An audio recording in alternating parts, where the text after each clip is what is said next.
Hello and welcome.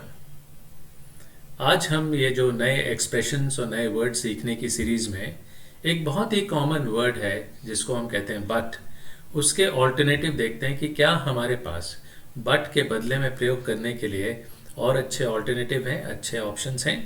आइए देखते हैं कि वो क्या ऑप्शंस हैं और उनको कैसे हमें प्रयोग करना चाहिए। सबसे पहला ऑप्शन है ऑल्दो। ऑल्दो एक बहुत ही कॉमन ऑप्शन है और लेकिन काफ़ी फॉर्मल और काफ़ी अच्छा ऑप्शन है जिसका प्रयोग हम बट के बदले में कर सकते हैं। Although Ravi was tired he continued to study. हालांकि रवि थका हुआ था फिर भी वह पढ़ाई करता रहा। तो यहाँ पर देख सकते हैं कि हमने बट के बदले में यहाँ पे ऑल्दो का प्रयोग किया कि रवि थका हुआ था फिर भी वह पढ़ाई करता रहा या लेकिन वो पढ़ाई करता रहा। So although is a very good option here. I love eating junk food, although I know it is bad for my health. मुझे जंक फूड खाना बहुत पसंद है लेकिन मैं जानता हूँ कि ये मेरे स्वास्थ्य के लिए खराब है या हानिकारक है। यहाँ पे भी आप देख सकते हैं कि हमने बट के बदले में ऑल्दो का प्रयोग किया। जब भी हम ऑल्दो का प्रयोग करें एक चीज़ बहुत इंपॉर्टेंट है जो आपको याद रखना है, वो ये है कि अगर हम ऑल्दो लगा रहे हैं तो बट ना लगाएं सेंटेंस में। कई बार कॉमनली एक मिस्टेक बहुत सारे जो इंग्लिश का प्रयोग करते हैं वो करते हैं, वो ऑल्दो के साथ बट का भी प्रयोग करते हैं, but we don't need to use but if you are using although. Let's go to the next option, on the contrary. On the contrary is also very nice option. It's a very formal option, काफ़ी formal है लेकिन इसका प्रयोग आप but के बदले में कर सकते हैं। It wasn't a good thing, on the contrary, it was a mistake. वो अच्छी चीज नहीं थी लेकिन वो तो बल्कि बहुत खराब थी। We shouldn't make false commitments, on the contrary, we should treat them seriously. हमें false commitment नहीं करना चाहिए बल्कि उसके बदले में या उसके विपरीत हमें तो उन्हें बड़ा सीरियसली लेना चाहिए।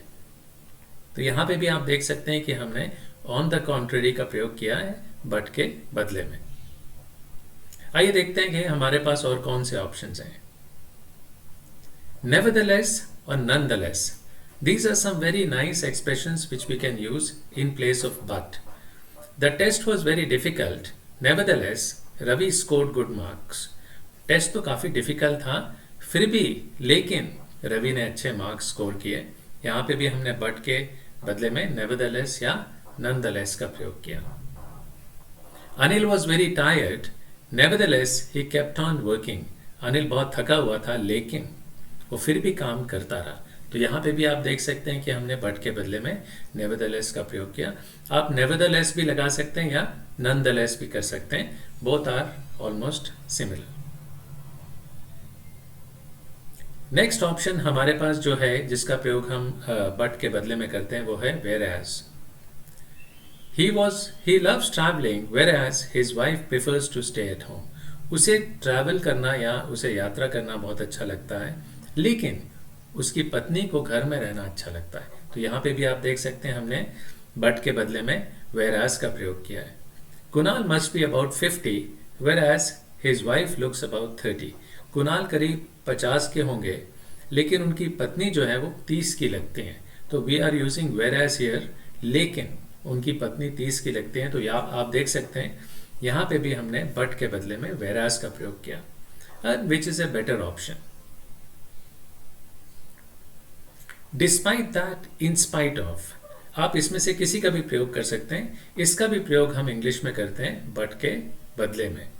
Despite the hot weather, our vacation was a lot of fun.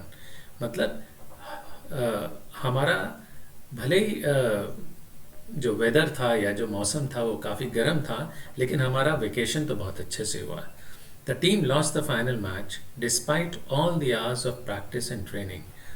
Team ने फाइनल मैच हार गई या टीम फाइनल मैच हार गई इसके बावजूद कि उन्होंने बहुत प्रैक्टिस की थी और काफ़ी घंटे प्रैक्टिस की थी। तो यहाँ पे भी आप देख सकते हैं द मीनिंग और the expression is similar to but, लेकिन हमने वहां पे बट के बदले में डिस्पाइट दैट या इन स्पाइट ऑफ का प्रयोग किया। नेक्स्ट ऑप्शन है इवन सो। ये आई विल नॉट से this is exactly a replacement of but, लेकिन इसका प्रयोग हम बट के साथ कर सकते हैं। He had a terrible headache but even so he had to go for his exam. उसके सर में बहुत दर्द था, इसके बावजूद वो एग्जाम के लिए गया। The toys were expensive and even so they bought them. तो टॉयज तो बड़े महंगे थे, इसके बावजूद उन्होंने उन्हें खरीद लिया, लेकिन उन्होंने उन्हें खरीद लिया। तो यू कैन से दैट यहाँ पे हम इवन सो का भी प्रयोग कर रहे हैं, and sometimes we can use even so along with but to make a little more emphasis. Next जो कि एक बड़ा कॉमन वर्ड है वो है still. I may keep fighting with him but he is still my brother. यहाँ पे आप देख सकते हैं कि हमने स्टिल का प्रयोग बट के बदले में नहीं किया, लेकिन हमने उसको और एम्फसाइज करने के लिए किया, उसमें और जोर डालने के लिए किया कि भले ही मैं उससे लड़ता रहता हूँ, लेकिन आखिरकार वो मेरा भाई है। But he is still my brother. I know you don't approve of his opinion but you still can't ignore him. मैं मानता हूं कि तुम उसके विचारों से सहमत नहीं हो, लेकिन आप फिर भी उसे इग्नोर नहीं कर सकते। यहाँ पे भी आप देख सकते हैं कि हमने बट का भी प्रयोग किया है, लेकिन स्टिल लगा के हमने उसे और एम्फसाइज किया है, उसमें और वजन दिया है। So this was all about but and it's alternatives.